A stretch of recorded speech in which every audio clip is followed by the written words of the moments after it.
After a devastating earthquake and tsunami struck the coast of Japan on March 11, 2011, students worldwide were issued a simple challenge by Students Rebuild and DoSomething.org.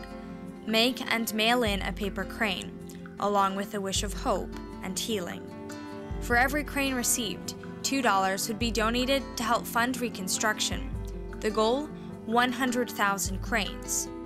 The result? An incredible 2 million cranes. They came from 38 countries and all 50 states, an outpouring from young people across the globe in support of their Japanese peers.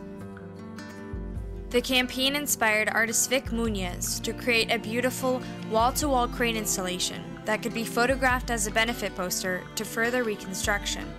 It all began when tens of thousands of origami cranes and a group of students arrived at Vic's Brooklyn studio.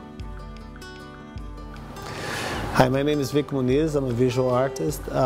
Most of my work consists in making drawings and representations out of very strange things, like it can be chocolate, sugar, diamonds, garbage, anything that you can actually make a drawing with.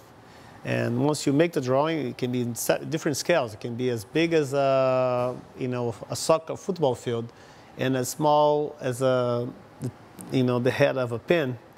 And I make this representation, then I photograph them, either from a helicopter or from a microscope. But normally they're just drawings, and the final result is always a photograph.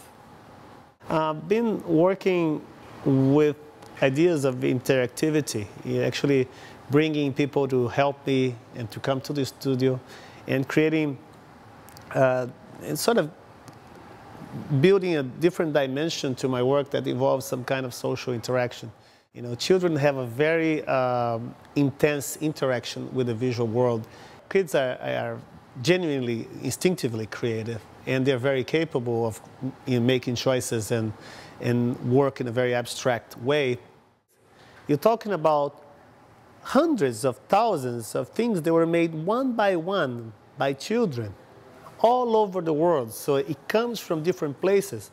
And just to imagine that each of the kids, to make each of those cranes, have a different family, sleeps in a different bed, eats different things. And when you just see in a box, when you grab a whole bunch of those cranes, they're charged with some kind of energy. It's everywhere. They're just charged with good intentions.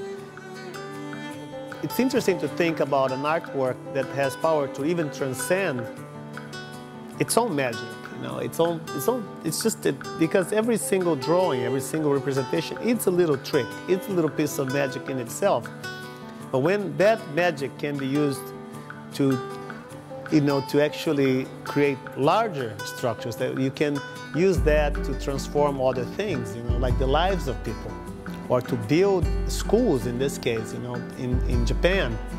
Having that kind of input into a work of art, it's intense, and it's just, it makes it a little bit more multifaceted, Sometimes it's very hard for an artist to relinquish the authorship, the control over an artwork. But once you assimilate this collaboration as an intrinsic part of the project, this is the project, bringing all these kids and coming up with something that you may not have full control over it, but then it's much more than what you could do.